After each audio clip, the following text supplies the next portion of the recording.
My series of questions without notice are directed to the Minister for State Enterprises, and this is in relation to the struggling operation of PNG Power. Mr. Deputy Speaker, for some time now we have been aware of operational issues within, and maybe perhaps even technical issues within PNG Power. But over the last 12 months, these issues have become more pronounced, and our people have been suffering from the lack of power in areas where we do have power. One of the issues which the Minister needs to take note of is that certainly in the case of ECPIC, if there's no power, they don't ask PNG Power why there's no power. They ask the governor, and they ask the member for WIWEC, and they ask the member for MAPRI. Why na nogat power?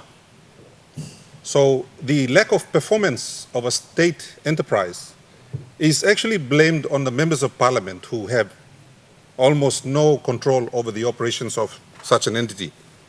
In our case in ECPIC, we had a discussion with them, and they've asked us to help them purchase a new generator, which should relieve a lot of our power problems once they arrive.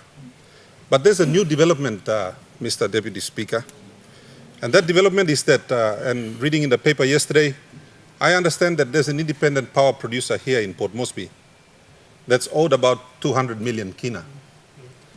And I understand that there are other private producers of power who supply to PPL that are also owed money for their services, including Hanjung and a few others.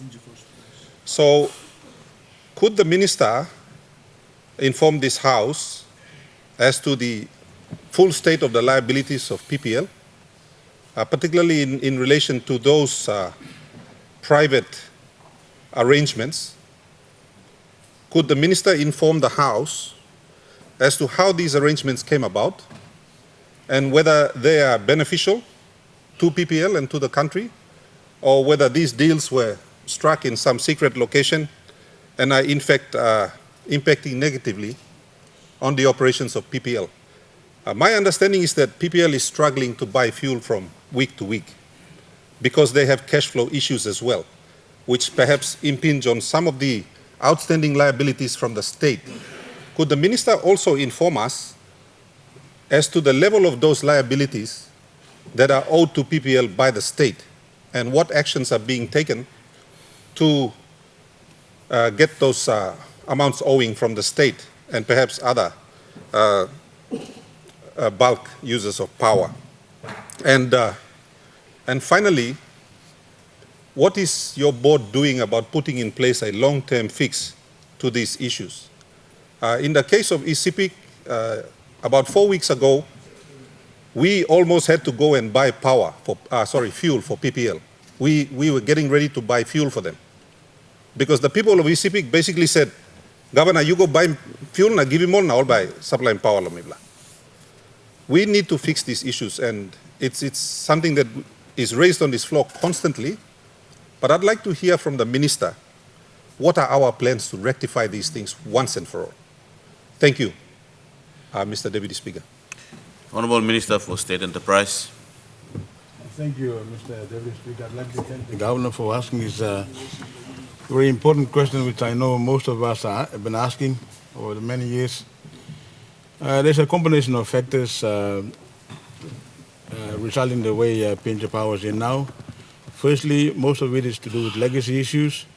Secondly, to do with management issues, entrenched culture of incompetence, nepotism, corrupt practices in PNG Power. I've actually pointed this out many times on the floor of this Parliament. Most of the problems go back to more than 20, 30 years. I'm not trying to pass the buck. These are problems that have been existing.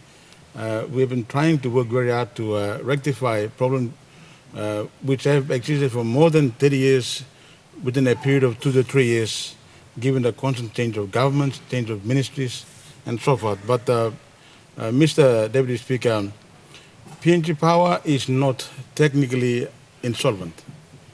PNG Power has got good income producing assets.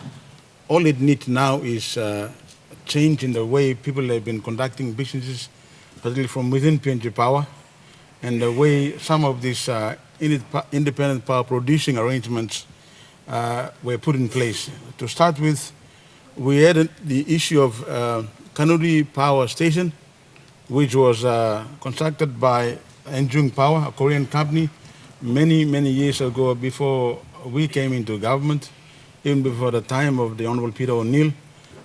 This agreement came to a lapse about 2 years ago. There were talks to renew it. As minister responsible, I decided not to do that because it was not in the commercial interest of PNG Power, whereby PNG Power was made to pay exorbitant rates, if I may use that word. So this is one example of an agreement that did not serve the interest of PNG Power. The other agreement that we've had to grapple with is the power produced by POSCO Power in Leh, which was a result of an agreement that was reached during the time of the so-called state of emergency that had been introduced by the former Minister Ben Micah at that time. Again, we've reviewed that arrangement and we realized that the rates that they were agreed between PNG Power and that company are not on par with the standard rates you can find elsewhere in the region, all over the world, in fact. So we have asked that company to come to a table so we can review that arrangement, and I also echo the sentiments that were expressed earlier on this week by Sir Pukatemu. And we have been looking at reviewing that agreement under the Fairness of Transactions Act, and we believe that we have a good case. These sort of things, Mr. Speaker, will take time. We are getting there. There are other independent power producer arrangements lately with New Power and Durio. We are satisfied with the arrangements we've had with those two companies because those IBP arrangements were a result of protected negotiated outcomes where we think it's beneficial for PNG Power as well as those independent power producers.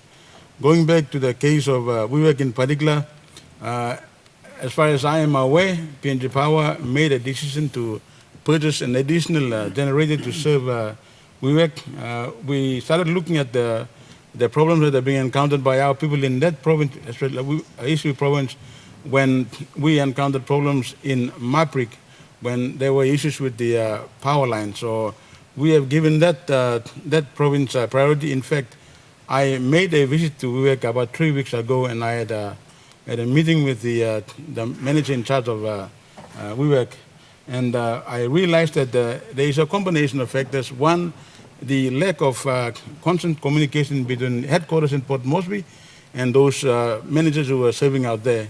And there is a need to review the performance of many of our people who are actually employed in those commercial centers. I can give an example. In some areas, you will find electricians and survey draftsmen who somehow, through nepotism, have been placed in charge of those important centers. And we are trying to review the structure and to put in new people. In fact, Mr. Speaker, I can inform this Parliament and our people that KCH, under my leadership, has come up with a rescue plan, two rescue plans, one for New Guinea and one for PNG Power.